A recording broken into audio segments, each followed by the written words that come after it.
കഥയാണ്. എന്റെ അമ്മ എന്നെ കൊണ്ടൊരു മ്യൂസിക് ടീച്ചർ അടുത്ത് കൊണ്ടിരുന്നു. നമുക്ക് നല്ല കോയിൻസിഡൻസ് ഉണ്ടോ? അറബിക്ക് പാടുന്നു ശരിക്കും? അറബിക് പാടും ഞാൻ.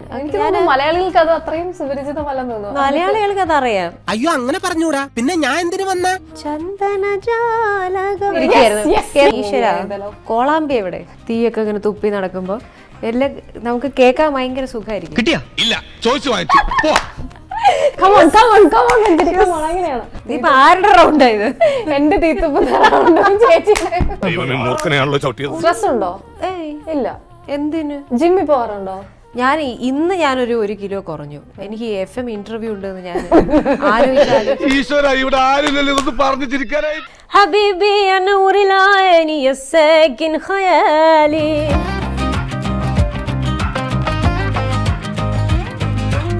വൈകിട്ടെന്താ പരിപാടി?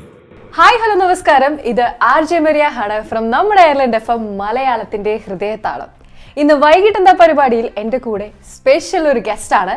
കഴിഞ്ഞ കുറേ പതിറ്റാണ്ടുകളായി മലയാള ഫിലിം ഇൻഡസ്ട്രിയിൽ മലയാളികൾക്ക് ഫേവറേറ്റ് ആയിട്ട് ഒരു ഗായിക ഇങ്ങനെ ഇങ്ങനെ ഇങ്ങനെ പാടി പറന്ന് നടക്കുന്നുണ്ട്. So today with me is Manjari, the sweet voice owner with me. So hi Manjari, welcome to the show and welcome to Ireland. Thank you so much. എനിക്കറിയാം ഇത് 2ാം തവണയാണ് അയർലൻഡിലേക്ക് എത്തുന്നത്. 20 വർഷങ്ങൾക്ക് ശേഷമാണ് അയർലൻഡിൽ തിരിച്ചെത്തുന്നത്. അത് ഇപ്പോഴാണ് പെട്ടെന്ന് ഇങ്ങനെ ഒരു ടൈലക്സ് യൂറോപ്പ് സ്റ്റാർ സിംഗർ എന്ന് പറഞ്ഞൊരു സംഭവം നടക്കുന്നതും അപ്പൊ എന്നെ അതിൽ ഇൻവൈറ്റ് ചെയ്യുന്നതും really very very happy. Okay, so എനിക്ക് തോന്നുന്നു തണുപ്പിന്റെ ആ ഒരു ക്ലേശകരമായ അനുഭവം 2 ദിവസം ഞാൻ കണ്ടിരുന്നുണ്ടായിരുന്നു. തണുപ്പിനെ പ്രതിരോധിക്കാൻ വേണ്ടി 2 ജാക്കറ്റും കാര്യങ്ങളും ഒക്കെ ആയിട്ടാണ്, ജാക്കറ്റ്, ഗ്ലവ്സ്, സോക്സ്, ഷൂസ് എല്ലാമായിട്ടാണ് വന്നത്. അപ്പൊ നമ്മൾ തിരിച്ച് ഈ ഒരു ക്വസ്റ്റ്യൻസിൽ ബാക്ക് ടു അവർ ഓൺ ക്വസ്റ്റ്യൻസിലേക്ക് പോവുകയാണെങ്കിൽ, how did you start the journey of music? വലിയ കഥയാണ്. ചെറുതിലേ തുടങ്ങിയതാണോ? ഞാൻ ആക്ച്വലി 5 വയസ്സ് മുതൽ പാട്ട് പഠിക്കുന്നുണ്ട്. അപ്പോൾ 2.5 വയസ്സിൽ പാട്ട് പാടാനുള്ള കഴിവുണ്ട് എന്ന് കേട്ടിട്ട് എന്റെ അമ്മ എന്നെ കൊണ്ടൊരു മ്യൂസിക് ടീച്ചർ അടുത്ത് കൊണ്ടിരുന്നു. നമുക്ക് നല്ല കോയിൻസിഡൻസ് ഉണ്ടോ? സത്യം പറഞ്ഞ ഈ ക്വസ്റ്റ്യൻ ഞാൻ ഇന്ന് ഇങ്ങനെ മനസ്സിൽ ഇങ്ങനെ ആലോചിക്കുമ്പോ അപ്പൊ ഞാൻ ഇങ്ങനെ ഇങ്ങനെ ഈ ഒരു റെസ്പോൺസ് ഞാൻ പ്രതീക്ഷിച്ചിരുന്നു. അപ്പോ ഞാൻ ഈ മെഡോണ ആക്ട്രസ് മെഡോണ അച്ഛൻ എന്നെ കൊണ്ട് പഠിപ്പിച്ചു എന്ന് പറയുന്നത്, ഇത് ഞാൻ ഈ ഒരു റിപ്ലൈ ഞാൻ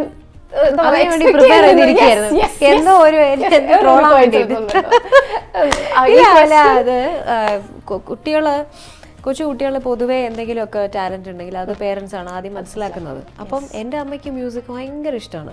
അപ്പം ഞാൻ പാടും എന്നുള്ളത് കൊണ്ട് ഒരു 2.5 വയസ്സിൽ ഇങ്ങനെ ടീച്ചർ അടുത്ത് കൊണ്ട് ഇരുത്തി. അപ്പം ടീച്ചർ പറഞ്ഞു, കുട്ടി ഒന്ന് ഇരുന്ന് പഠിക്കട്ടെ ആദ്യം, അല്ലെങ്കിൽ നടന്ന് പഠിക്കട്ടെ, അതിനുശേഷം പാട്ട് പഠിപ്പിക്കാം. അപ്പം അത്രയും ക്രേസ് ആണ് അമ്മയ്ക്ക് പാട്ടിനോട്. അപ്പൊ എനിക്ക് ആ ടാലന്റ് ഉണ്ട് എന്നുള്ളത് കൊണ്ടാണ് അങ്ങനെ കൊണ്ടുപോകുന്നത്. അപ്പൊ ശരിക്കും മ്യൂസിക് പഠിച്ചു തുടങ്ങുന്നത് 5 വയസ്സിൽ, പ്രോപ്പർ ട്രെയിനിങ്, കർണാട്ടിക് മ്യൂസിക്. അപ്പൊ ഞാൻ ഒരു വിദേശത്ത് പ്രവാസിയായിട്ട് ജീവിച്ച ഒരാളാണ്. മസ്കറ്റിലാണ് എൻ്റെ പഠിത്തം മുഴുവൻ നടന്നത്. അപ്പോൾ അവിടെയാണ് എൻ്റെ മ്യൂസിക് സ്കൂളിംഗ് സ്റ്റാർട്ട് ചെയ്യുന്നത്. അവിടുന്ന് അങ്ങനെ കർണാടക സംഗീതം സ്റ്റാർട്ട് ചെയ്ത് പിന്നെ ഒരു 10th ഒക്കെ ആയപ്പോഴത്തേക്കാണ് ഹിന്ദുസ്ഥാനി സംഗീതം പഠിക്കാൻ തുടങ്ങുന്നത്. പിന്നീട് അപ്പം അക്കാഡമിക്കലി മ്യൂസിക് എടുക്കണം എന്നുള്ളതും എൻ്റെ അമ്മയുടെ തീരുമാനമായിരുന്നു. അങ്ങനെയാണ് ഞാൻ പിന്നെ കോളേജ് ചെയ്യാൻ നാട്ടിലേക്ക് വന്നപ്പോൾ ട്രിവാൻഡ്രത്ത് വിമൻസ് കോളേജിൽ മ്യൂസിക് പോസ്റ്റ് ഗ്രാജുവേഷൻ അവിടെ കംപ്ലീറ്റ് ചെയ്തു. അപ്പം അങ്ങനെ അതാണ് എൻ്റെ മ്യൂസിക് പഠിത്തം എന്ന് പറയാൻ. പക്ഷെ ഞാൻ ആ സമയം മുതലേ പാടും. ഇപ്പം ഈ പറഞ്ഞ പോലെ ഒരു മൈക്കും കുറച്ച് ആൾക്കാരെയും കിട്ടിക്കഴിഞ്ഞാൽ എൻ്റെ അമ്മ എന്നെ അവിടെ കൊണ്ട് നിർത്തും, പഠിക്കോ പറയാം. അപ്പം അത്രയും കുഞ്ഞിലെ എവിടെ ഏത് സ്ഥലത്ത് ചെറിയ കോമ്പറ്റീഷൻ, ഇപ്പം ശരിക്കും എനിക്ക് ഇവിടുത്തെ കോമ്പറ്റീഷൻ കാണുമ്പോൾ ഞാൻ എൻ്റെ ആ ഒരു കുട്ടിക്കാലം കൂടെ ഓർത്തു. കാരണം എല്ലാ ചെറിയ ചെറിയ കോമ്പറ്റീഷൻസിനും എൻ്റെ അമ്മ കൊണ്ട് അവിടെ പോയി പാടിക്കും. അപ്പം എന്തെങ്കിലും കുഞ്ഞു കുഞ്ഞു പ്രൈസ് എനിക്ക് കിട്ടും. അപ്പോൾ ആ സമയം മുതലേ ഉള്ള ഒരു മ്യൂസിക് ട്രെയിനിങ് ഉണ്ട്. ആൾക്കാരെ ഫേസ് ചെയ്യാനും പാടാനും ഒക്കെ ഉള്ള ആ ഒരു കഴിവ്, ആ ഒരു ലേണിംഗ് എനിക്ക് അന്ന് മുതലേ തന്നതാണ്. അപ്പോൾ അതിൽ ഒരുപാട് ഗുരുക്കന്മാർ, ഇൻക്ലൂഡിങ് നമ്മുടെ ഐ വാസ് സോ ലക്കി ദാസേട്ടൻ്റെ അടുത്ത് പാട്ട് പഠിക്കുക എന്നുള്ളത്. അപ്പോൾ അദ്ദേഹത്തിൻ്റെ അടുത്തുനിന്ന് കുറേ കൃതികൾ പഠിക്കാനും അദ്ദേഹത്തിൻ്റെ അടുത്ത് കുറേ ശിക്ഷണത്തിൽ കുറേ കാര്യങ്ങൾ പഠിക്കാൻ പറ്റി. So I was very lucky അദ്ദേഹത്തെ ഗുരുവായി കിട്ടിയത്. പിന്നെ ഞാൻ ആദ്യമായിട്ട് പഠിക്കുന്ന ഡോക്ടർ ശ്യാമള വിനോദ് കുമാർ എന്ന് പറഞ്ഞ ടീച്ചറാണ്. അവരാണ് എന്നെ കർണാട്ടിക് പഠിപ്പിക്കുന്നത്. ഉസ്താദ് ഖാലിദ് അൻവർ ജാൻ, അദ്ദേഹമാണ് ഹിന്ദുസ്ഥാനി പഠിപ്പിക്കുന്നത്. നാട്ടിൽ വന്നതിന് ശേഷം പെരുമ്പാവൂർ ജി രവീന്ദ്രനാഥ് സാറും ഓമനക്കുട്ടി ടീച്ചറുമാണ് എനിക്ക് എൻ്റെ കോളേജ് ട്രെയിനിങ്ങിന് എന്നെ പഠിപ്പിച്ചതും എല്ലാം. അപ്പോൾ നമുക്ക് ടീച്ചേഴ്സ് എന്ന് പറയുന്നത് എപ്പോഴും നമ്മളെ മോൾഡ് ചെയ്യുന്ന ഒരു വലിയൊരു ഘടകമാണ് നമ്മുടെ ലൈഫിൽ. നമുക്ക് നല്ല ടീച്ചേഴ്സ് ഇല്ലെങ്കിൽ ഒരിക്കലും നമുക്ക് എവിടെ എത്താൻ പറ്റില്ല. So I am so grateful to my teachers. ഇന്നിപ്പം ഇത്രയും വർഷം പിന്നിട്ട് ഇവിടെ എത്തിയിട്ടുണ്ടെങ്കിൽ അതെല്ലാം അവരുടെ അടുത്ത് നിന്ന് കിട്ടിയ ട്രെയിനിങ്ങിലൂടെയാണ്. ഓക്കെ, സോ നമ്മൾ ഒരു ആർട്ടിസ്റ്റിനെ പറ്റി പറയുമ്പോൾ എത്ര സ്റ്റേജുകൾ, ഏകദേശം 300 പാട്ടുകളോളം പാടി, ഒരുപാട് കൺസേർട്ട്, ലൈവ് കൺസേർട്ട്സ് അങ്ങനെ ഒത്തിരി ചെയ്തിട്ടുണ്ട്. പക്ഷെ ഒരു ആർട്ടിസ്റ്റിനെ സംബന്ധിച്ച് തൻ്റെ ആദ്യത്തെ സ്റ്റേജ് ഒരിക്കലും മറക്കാൻ പറ്റില്ല, അത് ചെറുതായാലും വലുതായാലും. സോ പെട്ടെന്ന് ഓർക്കുകയാണെങ്കിൽ ആ ആദ്യത്തെ നാളുകളിലെ ഫസ്റ്റ് സ്റ്റേജ് എൻ്റെ ഫസ്റ്റ് ഒരു കോമ്പറ്റീഷൻ, അതായത് ഞാൻ ഓർക്കുന്നത് 9 വയസ്സായ സമയത്ത്, അത് ഞാൻ ആ കോമ്പറ്റീഷനിൽ ജസ്റ്റ് കയറാൻ വേണ്ടിയിട്ട് ആ ബർത്ത്ഡേ കഴിഞ്ഞ ഉടനെ എന്നെ കൊണ്ടതിൽ ചേർത്തതാണ്. അപ്പോൾ അത് വലിയ കുട്ടികളുടെ കോമ്പറ്റീഷനാണ്. അപ്പോൾ അതിൽ ഫസ്റ്റ് ടൈം സ്റ്റേജിൽ നിന്ന് പാടുന്ന സമയം ഓടക്കുഴൽ വിളി എന്ന് പറഞ്ഞ സുജാ ചേച്ചിയുടെ ഒരു പാട്ടുണ്ട്. ഈ പാട്ട് പാടാൻ വേണ്ടിയിട്ട് സ്റ്റേജിൽ കയറി നല്ല വലിയ സീരിയസ് ആയി നിന്ന് പാടുന്നതിനിടയിൽ വെള്ളം ഇറക്കി. അതിനിടയിൽ അവന് പ്രൈസ് കിട്ടിയില്ല, പക്ഷെ എല്ലാവരും വളരെ നല്ല അഭിപ്രായമൊക്കെ പറഞ്ഞു. അപ്പോൾ എനിക്ക് എൻ്റെ മൈൻഡിൽ അത് ഇപ്പോഴും ഉണ്ട്. ആ ഒരു കോമ്പറ്റീഷന് പോയി നിന്നതും ടെൻഷൻ അടിച്ചതല്ല, അത് തൊണ്ട ഡ്രൈ ആയി വെള്ളം ഇറക്കി പോയതാണ്. അപ്പോൾ അതെൻ്റെ ആ ഒരു ചെറിയ കുട്ടിക്കാലത്തുള്ള ഫസ്റ്റ് ഒരു വേദി എന്ന് പറയുമ്പോൾ അതുണ്ട്. കാരണം ഓഡിയൻസ് മുഴുവൻ ഇപ്പം എല്ലാവരും നമ്മളുടെ കൂടെ താളമിട്ട് എന്നെ സപ്പോർട്ട് ചെയ്ത്. എൻ്റെ ബാക്കിയുള്ള കുട്ടികൾക്കൊക്കെ ഇൻസ്ട്രുമെന്റ്സ് ഉണ്ടായിരുന്നു, എനിക്ക് അതൊന്നുമില്ല. ഞാൻ ജസ്റ്റ് പോയി നിന്ന് പാടാൻ തുടങ്ങി, എൻ്റെ കൂടെ എല്ലാവരും ഒരു വൃത്തം ഇട്ട് തന്നു. ഭയങ്കര എൻകറേജിങ് ആയിരുന്നു. അപ്പോൾ അത് ഒരിക്കലും മറക്കാൻ പറ്റാത്ത ഒരു വേദിയാണ്. പിന്നീട് അതിന് ശേഷം ഞാൻ ഇതേപോലെ ഒരു തണുപ്പുള്ള സമയത്ത് ജാക്കറ്റൊക്കെ ഇട്ട് സ്വെറ്ററൊക്കെ ഇട്ട് അവിടെ ഒരു ബാൻഡ് പെർഫോമൻസ് നടക്കുകയായിരുന്നു മസ്കറ്റിൽ. അപ്പോൾ അതൊരു കാർണിവലാണ്. അപ്പോൾ ഈ പെർഫോമൻസ് നടക്കുന്നതിൻ്റെ ഇടയിൽ വീണ്ടും ഞാൻ നേരത്തെ പറഞ്ഞ പോലെ എന്നെ കൊണ്ട് അവിടെ ഇടാനുള്ള പ്ലാനിങ് നടക്കുകയാണെന്നുള്ളത് ഞാൻ മണത്തറിഞ്ഞു.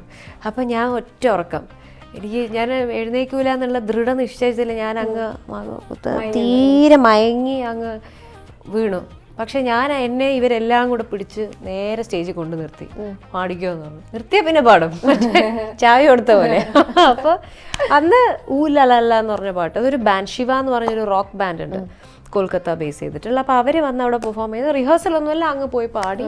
പക്ഷെ അതെനിക്കൊരു വളരെ നല്ലൊരു എക്സ്പീരിയൻസ് ആയിരുന്നു. അങ്ങനെ ഒരു ബാൻഡിൻ്റെ കൂടെ അങ്ങനെ പാടുന്നു എന്ന് പറയുമ്പോൾ it was A wonderful experience. Okay, ഒരു ഫേവറേറ്റ്, ഇപ്പൊ നമ്മൾ ഫസ്റ്റ് സ്റ്റേജ് പറഞ്ഞു അല്ലെങ്കിൽ അതിനോട് പറഞ്ഞു, ഒരു ഫേവറേറ്റ് ആയിട്ടൊരു stage, yes I was craving for it and I got it, അങ്ങനെ ഒരു സ്റ്റേജ്?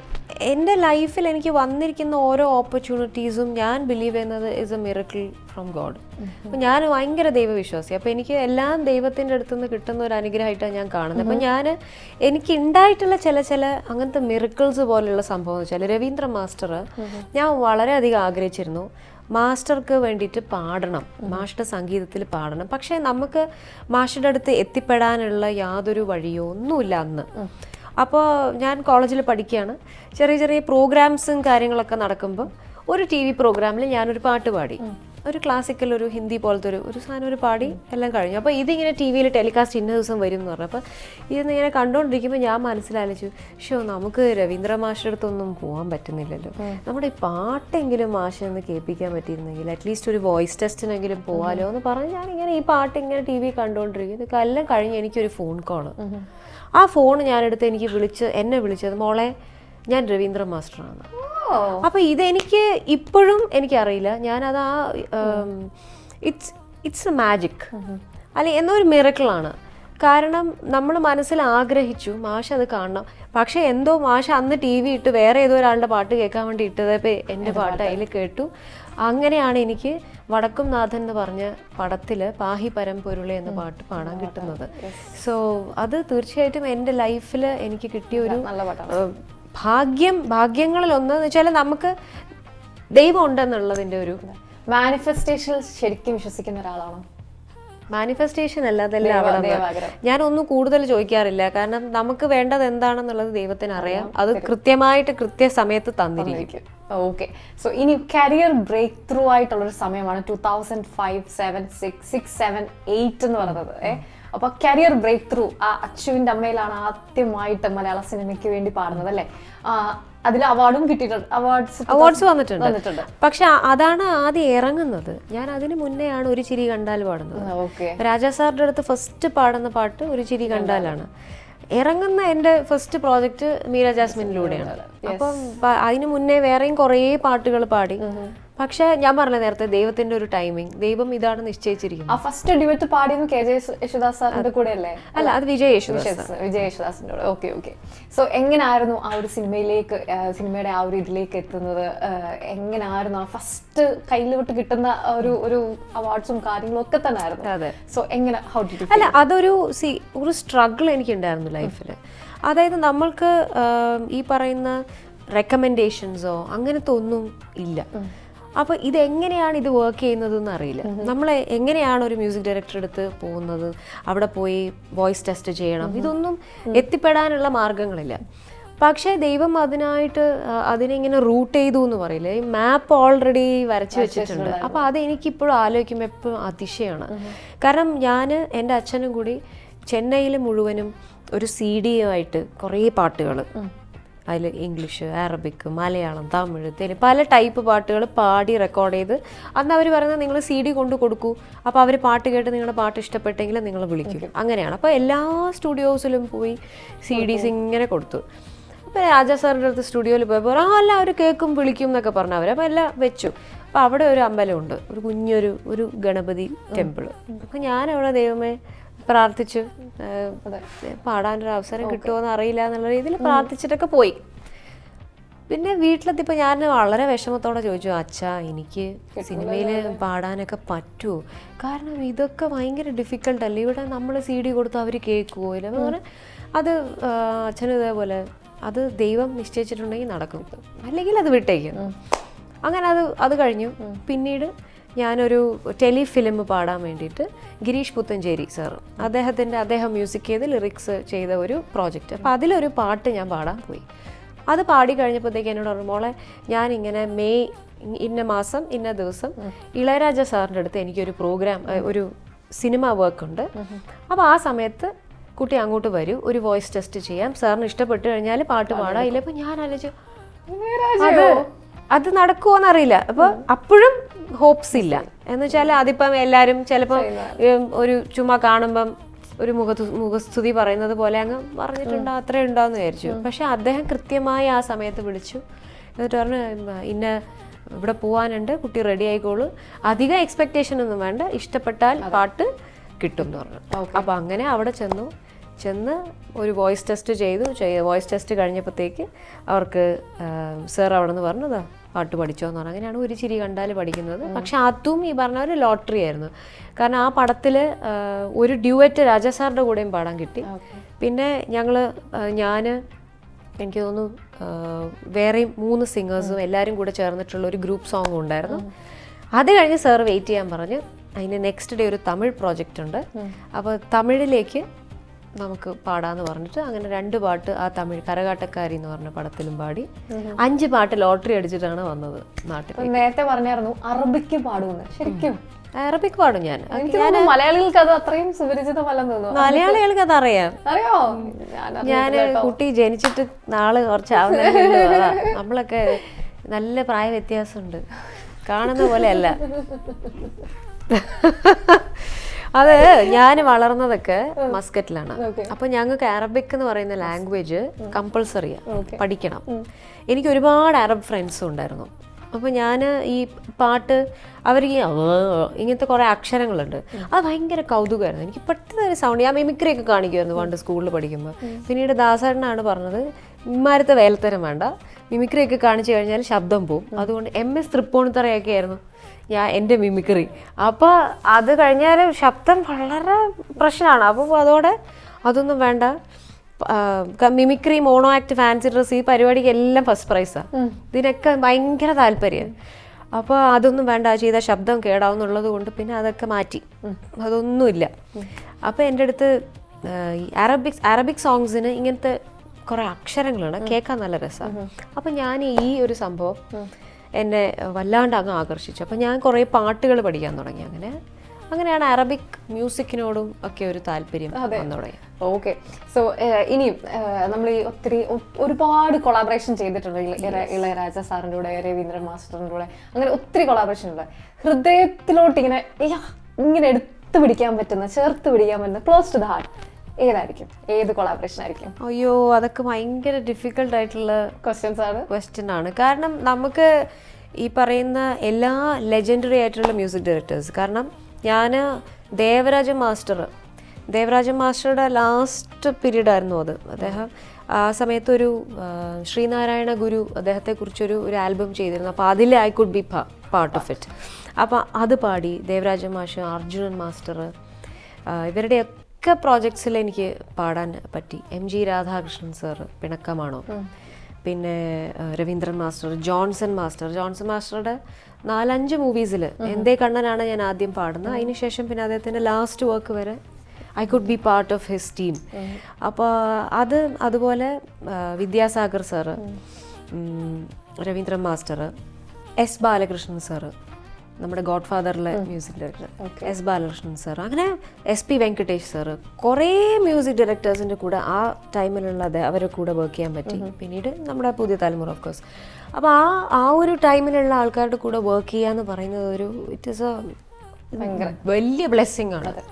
സോ ഞാൻ ആ ടൈമിംഗ് ആണ് ഞാൻ ഇപ്പോഴും ആലോചിക്കുന്നത്. ഞാൻ ജനിച്ച ടൈമിങ് കുറച്ച് അങ്ങോട്ടോ ആയിരുന്നെങ്കിൽ.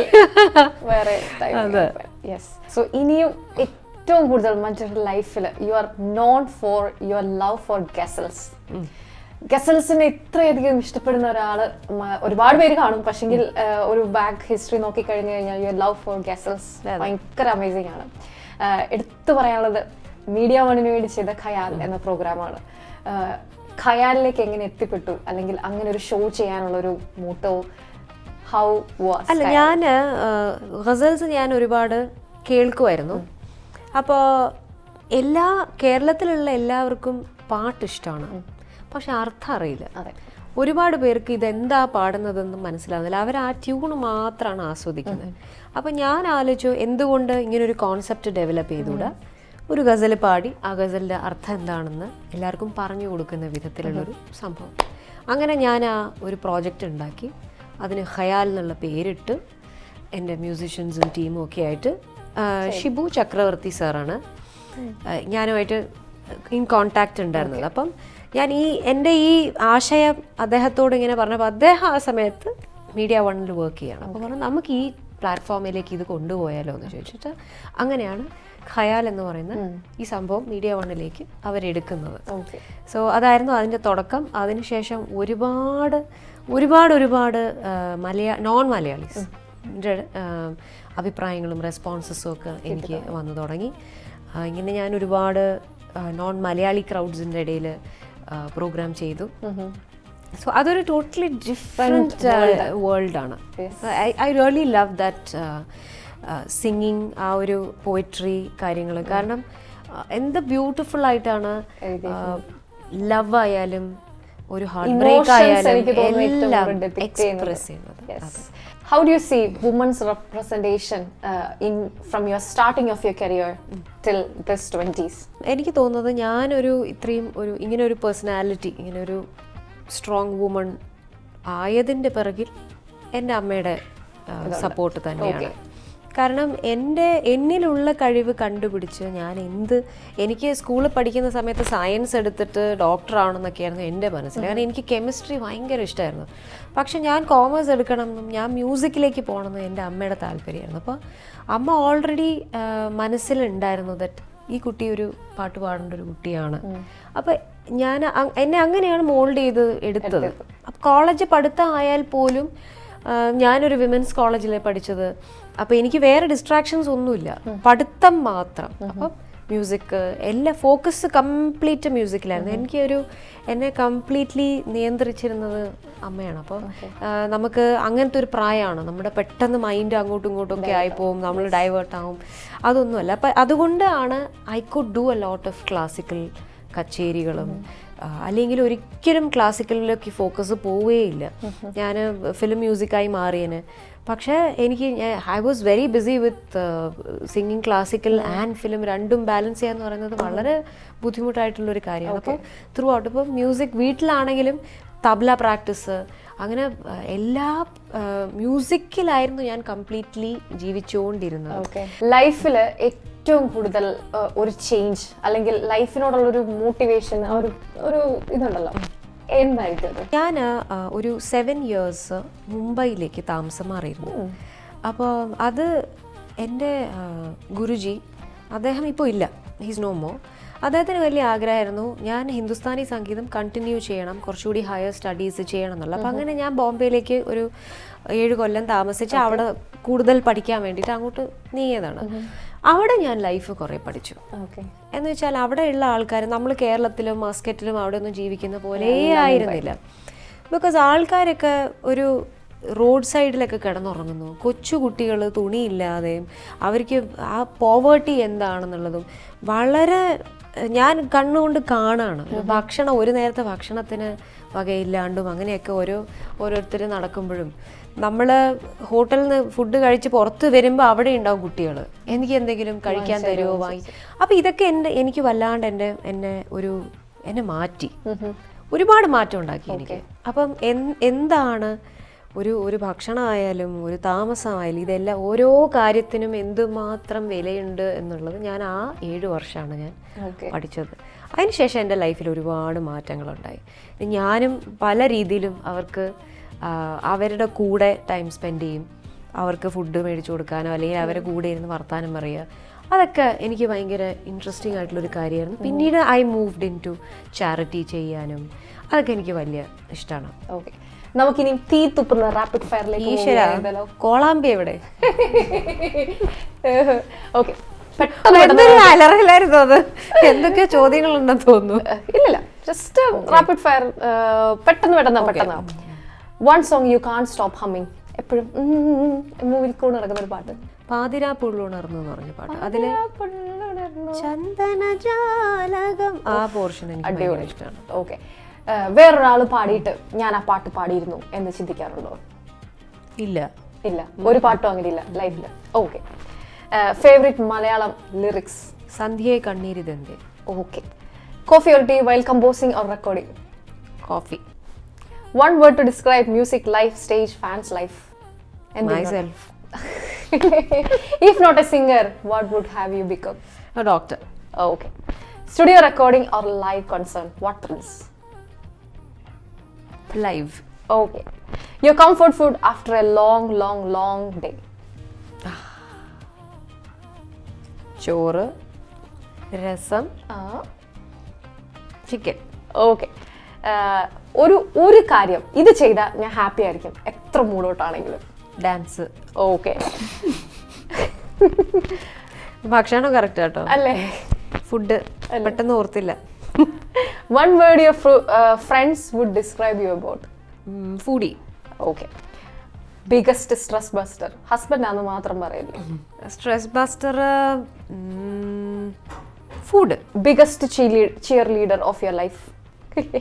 ചിയർലീഡർ ആരുടെയും റാൻഡം പേര് പറഞ്ഞു. എന്നെ കണ്ണാടി നോക്കി ചിയർ ചെയ്യും, പിന്നെ ഇങ്ങനെ come on അങ്ങനെയാണ്. അതെ. Biggest achievement of life? God's miracles. Okay. Your favorite travel destination for സമാധാനം? My own bedroom. ഇതിപ്പോ തീ തുപ്പുന്ന റൗണ്ട് ആന്ന് പറഞ്ഞിട്ട് ഇതിപ്പോ ആരുടെ റൗണ്ട് ആയത്? എന്റെ തീ തുപ്പുന്ന റൗണ്ട് ചേച്ചിയുടെ റൗണ്ട്. ഓക്കെ, തീ കഴിഞ്ഞു? ഇല്ല, തീ കഴിഞ്ഞു. One final question. ഇനി വരുന്ന ജനറേഷൻ അല്ലെങ്കിൽ ഒരു ആൾക്ക്, കുട്ടികളോട്, what did singer Manjuri from her core of heart ഹൃദയത്തിന്റെ ഉള്ളിൽ നിന്ന് അഗാധ തട്ടിൽ നിന്നും എന്താണ് പറയാനുള്ളത്? ഇന്നലെ സ്റ്റേജിൽ പറഞ്ഞിട്ടുണ്ടായിരുന്നു, നിങ്ങൾ കുട്ടികൾക്ക് പാട്ട് പാടി കൊടുക്കുവോ അതോ ഫോൺ കൊടുക്കുവോ? ഇങ്ങനെ അതൊരു ഹേർട്ട് ടച്ചിങ് ആയിട്ടുള്ള ഒരു കാര്യമാണ്. കാരണം ഇപ്പോഴത്തെ ആർക്കും അങ്ങനെയൊന്നും പാടി കൊടുക്കാൻ സമയമില്ല. യൂട്യൂബിൽ വെച്ച് കൊടുക്കുക, അല്ലെങ്കിൽ സ്പോട്ടിഫൈ വെച്ച് കൊടുക്കുക, അല്ലെങ്കിൽ നമ്മുടെ എയർലൈൻഡ് വെച്ച് FM-ന്റെ പാട്ട് കേട്ടോളാൻ പറഞ്ഞ് വെച്ച് കൊടുക്കുക. ഇങ്ങനെയൊക്കെ ആയിരിക്കും. കാരണം ടെക്നോളജി വളരെ വളർന്നല്ലോ. അപ്പോൾ അങ്ങനെയുള്ളവരോടൊക്കെ നിങ്ങൾ ഈ FM എന്ത് ചെയ്യണമെന്ന് വെച്ചാൽ ഇനി മുതൽ എല്ലായിടത്തും പറയാം FM കേൾക്കാൻ. അപ്പൊ അത്രയും ഫോൺ മാറ്റി വെക്കുമല്ലോ. അപ്പൊ നമുക്ക് കണ്ണിന് ഒരുപാട് സ്ട്രെസ് കുറയും. കേട്ടാ മതി. അപ്പൊ ശരിക്കും കേൾക്കുന്നതിന് കിട്ടുന്ന ഒരു എനർജി വേറെ ഒന്നാണ്. ഇമാജിനേഷൻ വർദ്ധിക്കും. അപ്പം എല്ലാരും FM കേൾക്കും. അപ്പൊ FM-ലൂടെ ഇതുപോലെ തമാശകളും തീയൊക്കെ ഇങ്ങനെ തുപ്പി നടക്കുമ്പോൾ എല്ലാം നമുക്ക് കേൾക്കാൻ ഭയങ്കര സുഖമായിരിക്കും.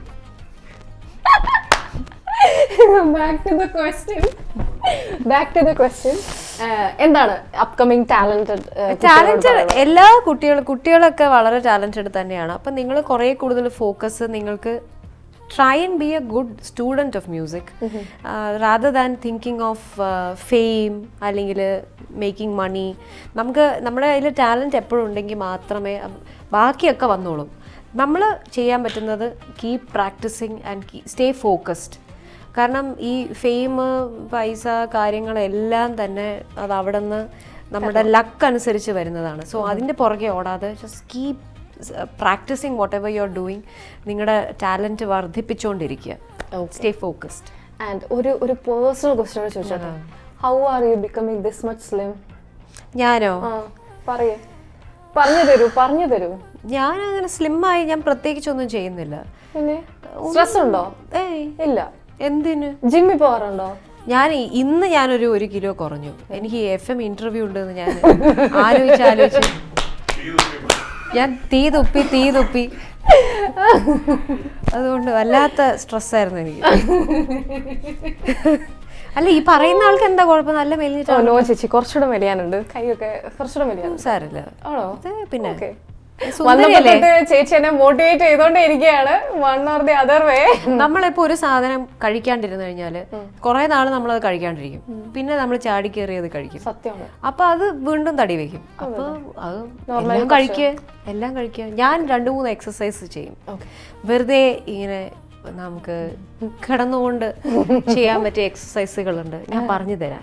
ഇത് കഴിഞ്ഞിട്ട് പറഞ്ഞു. നമ്മുടെ ലിസണേഴ്സിന് വേണ്ടി നേരത്തെ പറഞ്ഞില്ലേ ഒരു അറബി പാട്ട് പാടാറുണ്ടായിരുന്നു. അപ്പൊ ഏതെങ്കിലും ഒരു അറബി പാട്ട് എല്ലാവർക്കും അറിയാവുന്ന നമ്മുടെ മാനത്തെ ചന്ദ്രനൊത്തരം എന്ന് പറഞ്ഞ പാട്ടുണ്ട്. അതിന്റെ ശരിക്കുള്ള അറബി പാട്ട് ഞാൻ പാടാം. ഹബീബി നൂറിൽ ആയനി യസ്സകിൻ ഖയാലി ആശിഖ് ദാൽ സ്നീൻ വൽ ഗൈറക് ഫി ബാലി ഹബീബി നൂറിൽ ആയനി യസ്സകിൻ ഖയാലി عايشك 3 سنين ولا غيرك في بالي حبيبي حبيبي حبيبي يا نور العين حبيبي حبيبي حبيبي يا نور العين يا ساكن خيالي حبيبي يا نور العين يا ساكن خيالي عايشك 3 سنين ولا غيرك في بالي.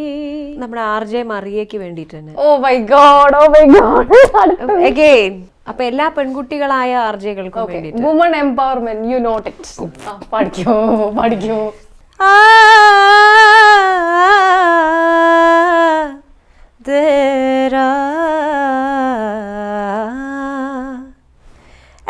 हुस्न बेपरवा तुझे शबनम कहूँ शोला कहूँ हुस्न बेपरवा तुझे शबनम कहूँ शोला कहूँ फूलों में भी शोखी तो है फूलों में भी शोखी तो है किसको मगर तुझसा कहूँ ऐ हुस्न बेपरवा तुझे शबनम कहूँ शोला कहूँ शोला कहूँ शोला कहूँ. Thank you so much for the ghazal. So ഈ ഇന്റർവ്യൂ ഇവിടെ വൈൻഡപ്പ് ചെയ്യാൻ സമയമായിരിക്കാണ്. നിങ്ങൾ ഇത്രയും നേരം കേട്ടുകൊണ്ടിരുന്നത് RJ മരിയാഹും മഞ്ജരിയുമാണ്. സോ വൈൻഡപ്പ് ചെയ്യുന്നതിന് മുന്നേ എല്ലാ ഗസ്റ്റും എപ്പോഴും പറയുന്ന പോലെ തന്നെ നമുക്ക് ടാഗ്ലൈൻ പറഞ്ഞാലോ? Yes. Okay, this is RJ Maria signing off from നമ്മുടെ അയർലൻഡ് FM, മലയാളത്തിന്റെ ഹൃദയതാളം.